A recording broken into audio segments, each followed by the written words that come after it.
Happy Friday, everybody. Edmentum, Illinois. We are back again for another segment here on our YouTube channel. And social emotional learning is something that is at the forefront right now as we continue to march on through the pandemic. Kids are back in buildings here in Illinois, but the idea of social emotional learning is something that is really resonating as folks welcome and continue to welcome kids back into the building. In fact, we at Edmentum have a presentation that's coming up at the III conference in November. Jen Perry, who is our learning designer for social emotional learning, she's going to be a featured speaker at our event on Friday afternoon at the III conference. So that, of course, is a segue to an introduction here of our guest, who is Amber Heffner, and I'm going to make the connection here, so just stay with me for a quick second. Amber Heffner is currently the executive director of IDEA, the Illinois Digital Educator Alliance, but before her role as the executive director of IDEA, one of her stops in education was as a middle school counselor. So Amber is here to talk with us about social emotional learning today. Amber, how are you? Hi, Jason. Thank you so much. Honored to be here. And I love that segue. I actually cannot wait to be able to hear that presentation from Jennifer, because definitely SEL is at the heart of what I do. I'll never forget when I was going through my second master's program to become an administrator. We always were doing introductions, and I introduced myself as a current middle school counselor, and they all looked at me like, what are you doing going into administration? And my response was, every administrator should be a school counselor. Mm-hmm. It definitely, and I think that's what's interesting about SEL is how it really is coming into education at every level, and it certainly is what we work really hard within our organization to embed in everything we do, because we also feel strongly that embedding SEL is a best practice. So you might have to segue me several times here, or keep me focused, because I could go on and on about the importance of SEL, and in the work we do as educators. Because I certainly feel strongly that, it really is the foundation of what we as educators should be doing, no matter what role we are in. If we're classroom teachers, and we're focused on SEL, it should be the foundation of how we start every single day within our classrooms. And I think one of my frustrations a little bit with taking SEL approaches is that we look at programs. Mm-hmm. We have this SEL program, and to me, that is not SEL. That may be one way that we can embed SEL into what we do on a daily basis, but it should not be the SEL checkoff. And I also feel strongly then, as building administrators, as district administrators, how are we embedding SEL into the work that we are doing with our staff members?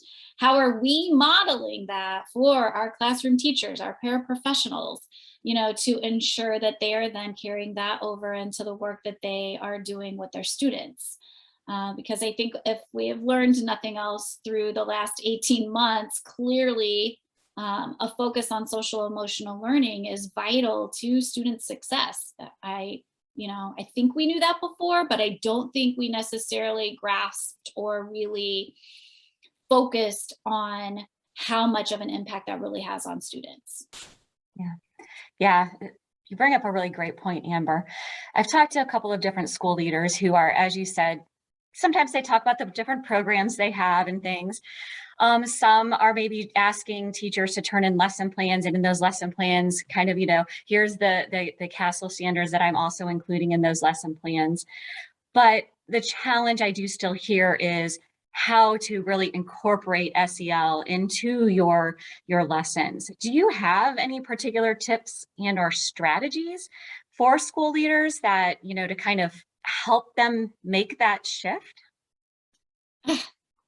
Great question. And, I think maybe a true understanding of social emotional learning can be helpful. I think we defined that in different ways. So at a very basic level, you know, I like to start approaching my work with leaders and classroom teachers of SEL being about building relationships and knowing who your students are. I really, really think that that in itself can make such a huge difference, you know. So one of the things that I talk about is just simply knowing that, you know, and understanding that part of SEL is having relationships. So how do you build relationships? You know, and it's partially knowing who your staff is, knowing who your students are.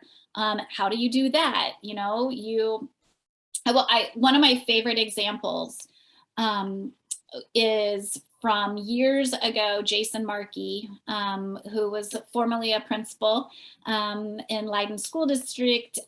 He was talking about a simple Google form, you know, and the specific questions that you could ask on a Google form. How did you sleep last night? You know, what did you have for breakfast this morning? And I can remember when I was first teaching, I always had those bell ringers, you know, and my bell ringers, I don't know, were random questions sometimes. And granted, I was teaching before Google Forms. So I wrote on a chalkboard my, you know, bell ringer. But I think now how impactful that would have been if my bell ringer would have been those questions, because I could have immediately taken a look at where are my students at right now? You know, how many of them didn't sleep well last night? How many of them didn't have breakfast this morning? You know, and that is embedding SEL. That is embedding that foundational, I care about you. I want to know about you, you know, and building that relationship that you can go from there. And I think leaders can do that with staff as well, right? Why don't we start staff meetings with a quick check-in? You know, how was your day today? You know, that can go such a long way in just letting people know, I want to know what's going on with you and I care about you. I love it. One principal I worked with at one point in time, I was doing PD and I went to the school to work with some teachers, and she would always ask them what color they were that day. Yeah. So they would just say, you know, I'm yellow because I feel very energetic, or, you know, I'm red because watch out, you know, you don't want to mess with me today. And she even included me in that. And I just really always appreciated that so much. Yeah, I love that, Meredith. I actually just was filing some things from my school counseling days because I can't let them go quite yet. And one of them was, and I wish I should have, it's just right over there in my filing cabinet. I should have had it sitting here with me, but it was kind of like, how are you feeling today?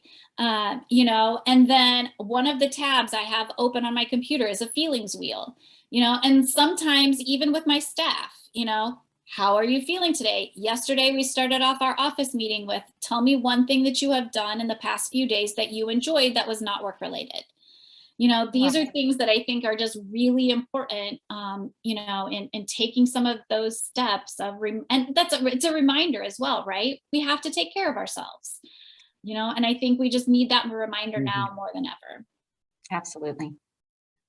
I think you're really making some wonderful points about serving the staff and modeling it, but also infusing it in the culture. For our leaders who are watching, do you have any perhaps books or journal readings that you've done on SEL leadership integration that you could point their eyes to? Oh, I could show you my all of those books right there. Probably, yeah. I would highly recommend all of them. You know, but seriously, even just like,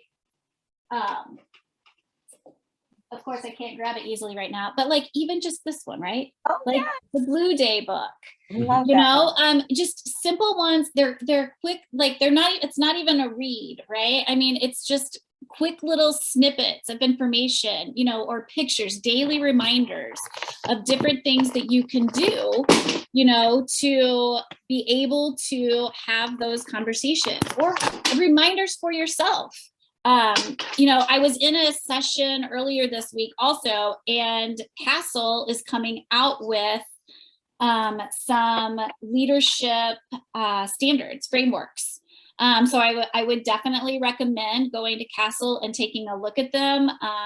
They were very interesting, and they actually have a framework now that districts can work through with rubrics, with plans, content, everything that provides everything that you need to be embedding SEL into the work you're doing as district building administrators, to also be supporting your teachers in developing that. So I was so excited, and I haven't dived into it to be able to give a lot of details, but I would just recommend going to Castle and taking a look at that if you are a district who is considering moving in this direction. Thanks. Wow, we learned so much in just this short period of time from you, Amber. So thank you. We greatly appreciate it. So just a reminder, everyone, this is Amber Heffner. She is the Executive Director for IDEA, which is the Illinois Digital Educators Alliance. And I hope you don't mind, I'm going to give a plug also for IdeaCon 2022. So it's a conference. It will, I think it's, you said February, it is when it is. And I believe from what I saw, you have a whole day kind of focused on SEL. So highly, highly recommend for people to check that out. And perhaps we'll also see everybody at Triple I in November. So thanks, Amber. I hope you have a great rest of your week. Thank you all so much.